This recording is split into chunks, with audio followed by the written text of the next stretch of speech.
अब रिजल्ट का नहीं होगा कोई कंफ्यूजन। राजस्थान बोर्ड के 10वीं 12वीं के नतीजे सबसे पहले यहीं tv9hindi.com पर। बीजेपी प्रदेश अध्यक्ष मदन राठौड़ ने दावा किया कि परमाणु संयंत्र में लीकेज शुरू हुआ तब जाकर पाकिस्तान दुनिया के सामने गिड़गिड़ाया। पाकिस्तान ने दुनिया के अन्य देशों से प्रार्थना की कि ये युद्ध रुकवाओ। उनके परमाणु संयंत्र जहां लगा हुआ है उसमें लीकेज शुरू हो गया।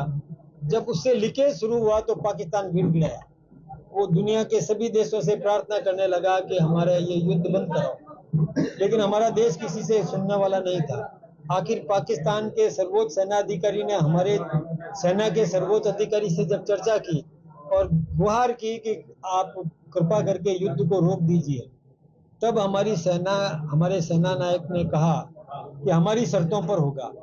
उन्होंने स्वीकार किया, हमने भी कुछ शर्तें रखी और उन्होंने वो शर्तें स्वीकार की, तब जाकर के और ये जो अभियान ऑपरेशन सिंदूर इसको कुछ समय के लिए रोका गया। कुछ समय के लिए रुका है, अभी कोई समाप्त नहीं हुआ। यदि फिर से पाकिस्तान ने कोई दुस्साहस किया, कुत्ते की पूंछ की तरह फिर कोई टेढ़ापन दिखाया, तो ऑपरेशन सिंदूर अभी जारी है, कोई समाप्त नहीं हुआ। इसके साथ ही मदन राठौड़ ने कहा कि बाड़मेर के सांसद उम्मेदराम बेनीवाल आतंक की भाषा बोल रहे हैं। उनका बयान घृणित और निंदनीय है। कांग्रेस अपने सांसद को पार्टी से बाहर नहीं निकालती तो ये माना जाएगा कि कांग्रेस का भी यही मंतव्य है। बीजेपी प्रदेश अध्यक्ष ने कहा कि सांसद पूछ रहा है कि धर्म पूछकर आतंकियों ने मारा, इसका क्या सबूत है? जिनके पति को मार दिया गया, कांग्रेस अपने सांसद को पार्टी से नहीं निकालती तो ये माना जाएगा कि कांग्रेस का भी यही मंतव्य है। बीजेपी प्रदेश अध्यक्ष ने कहा कि वहां आतंकवादी मौजूद थे या पीड़ित पक्ष, सांसद बताएं कि वो कहां मौजूद थे। उन्होंने पूछा कि उनका सवाल है कि उनकी दोस्ती है क्या या फिर साठगांठ है क्या।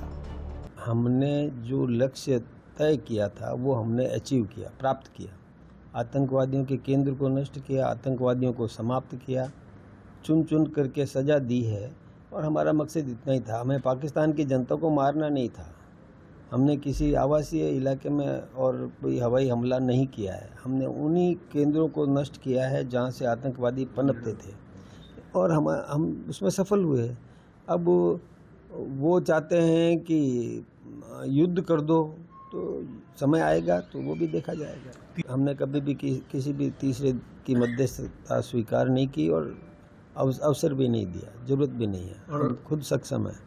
उम्मेदराम जी समझते तो है नहीं, उनको क्या पता है कि वहाँ की घटना क्या हुई थी, क्या उन्होंने पूछा था, धर्म पूछा था कि कुरान की आयतें पूछी थी, उनको क्या पता है। और या फिर उनका आतंकवादियों से कोई साठगांठ है तो आतंकवादियों ने जो कह दिया वो उम्मेदराम जी बोल रहे हैं।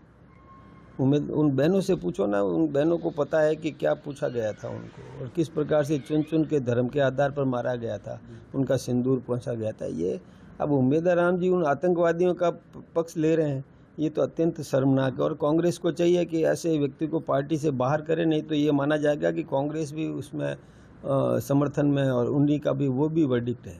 बीजेपी प्रदेश अध्यक्ष मदन राठौड़ ने पत्रकारों से बातचीत में कहा कि हमारे देश में आतंकवादी गतिविधियां पाकिस्तान प्रायोजित हैं। पहलगाम में जाति और धर्म पूछकर आतंकियों ने लोगों को मारा और उसके बाद देश के प्रधानमंत्री ने तय किया कि आतंकवाद को नेस्तनाबूद करना जरूरी है। सेना को छूट दी। रावलपिंडी के आतंकवादी केंद्र समेत अन्य आतंकी अड्डों को सेना ने नष्ट किया। पाकिस्तान गिड़गिड़ाया।